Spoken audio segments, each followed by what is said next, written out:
Boa tarde a todos. Estamos iniciando agora a nossa preparação para a reunião de hoje deste ciclo virtual de Valdo e seu legado. E estamos aqui no livro Fonte Viva, capítulo 10, que tem como título Certamente.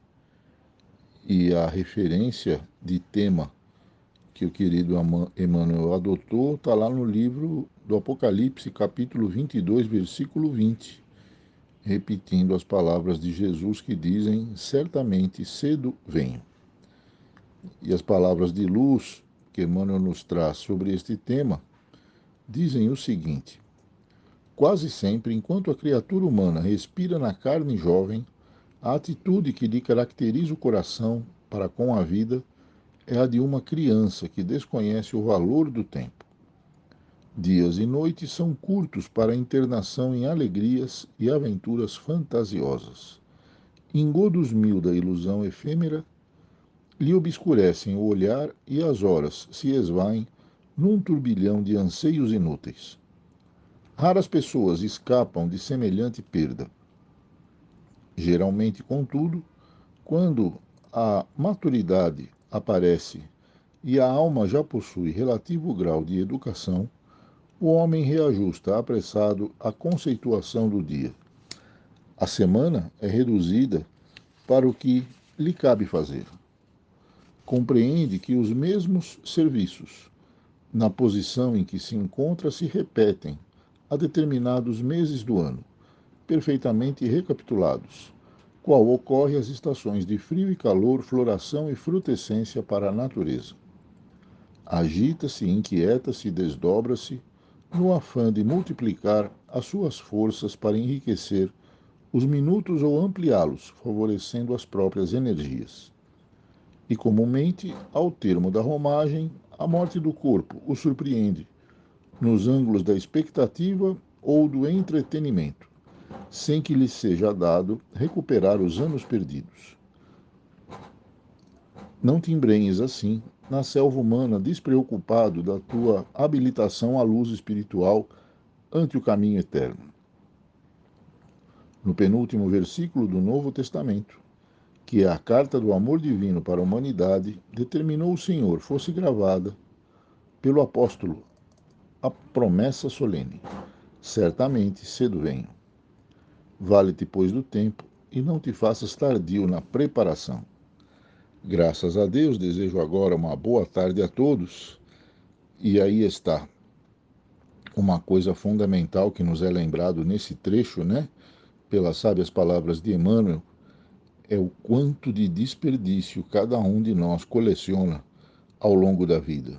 Quanto de energias desperdiçadas, quanto de tempo desperdiçado, quanto de dinheiro, de recursos materiais desperdiçados, mas efetivamente, uma hora cada pessoa toma juízo. Cedo ou tarde na vida, em algum momento, o juízo entra no lugar certo e a gente passa a usar o nosso tempo, as nossas energias com maturidade.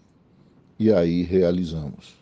Alguns de nós conseguem realizar aquilo que cada um de nós veio aqui fazer no intervalo de um ano.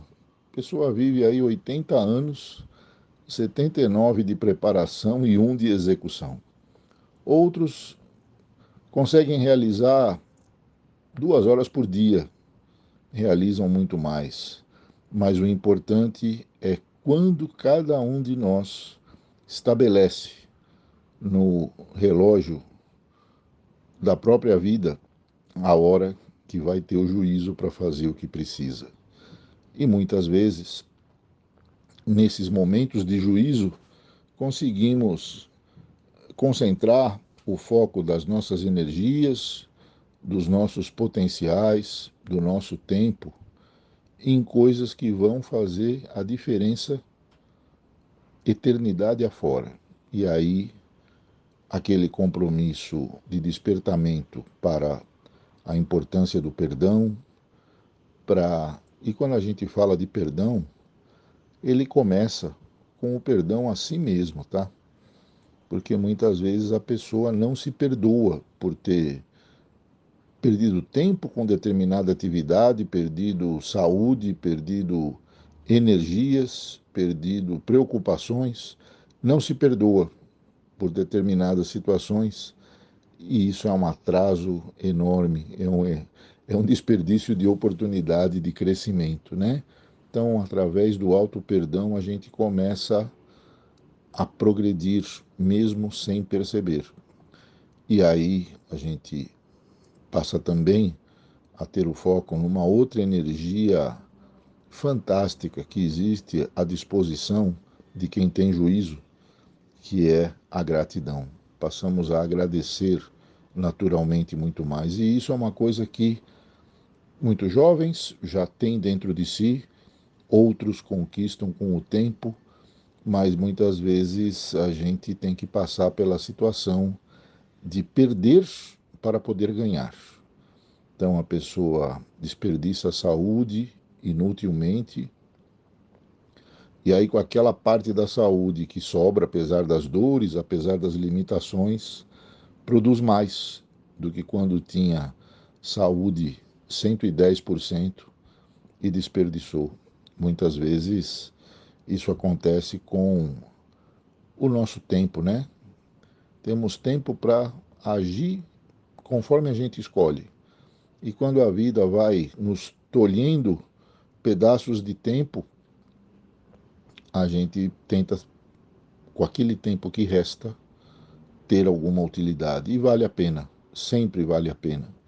Nessa caminhada aí de trabalhador voluntário, eu tive várias situações, alunos nas casas de caridade, alguns do básico, outros de outros cursos, que, à medida que passavam as semanas, sempre ficavam olhando a gente durante a aula, assim, silenciosos, né? Um belo dia a pessoa procurava a gente no corredor, num momento retirado, isolado, e falava: olha, eu estou com tal doença, o meu tempo de vida é tanto. Possivelmente eu não vou conseguir concluir esse curso, mas eu já estou me preparando para como será a coisa do outro lado. Olha só, então aproveitar o tempo, né? E exatamente, comparando com a eternidade, quanto significa esse período de décadas que aqui permanecemos, né? O que importa é quanto de tempo, quantos minutos a gente ocupou na existência corpórea tendo juízo, fazendo o que precisa. E quando a gente lembra que aquilo que precisamos fazer é aquilo que Jesus nos ensina através das leis de amor do Evangelho, as coisas ganham um colorido mais bonito. A gente passa a sentir perfume numa série de coisas que nada tem a ver com conquistas materiais, com nada tem a ver com diplomas, são coisas efêmeras, né? Comparados aí com as conquistas que a gente pode fazer quando adquire umas miligramas de juízo que está aí à nossa disposição, ao alcance da nossa escolha, né? E aí o auto perdão, a gratidão, a desenvolver a harmonia onde quer que nós estejamos, quando sai na rua, vê uma pessoa, vê uma família caminhando e pede a Deus que abençoe aquela família, que abençoe aquela pessoa que a gente nem sabe o nome e possivelmente nunca mais vai ver na vida. Mas isso é viver em harmonia.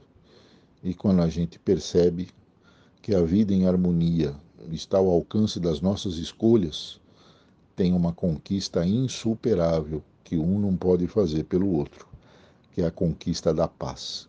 Viver em paz, ter a serenidade, apesar das dificuldades, dos desafios, das limitações, das dores do corpo, né? Da solidão, muitas vezes. Serenidade é o ponto mais alto que a nossa alma pode chegar. E Jesus está aí ao nosso lado o tempo todo, nos estimulando a esta conquista.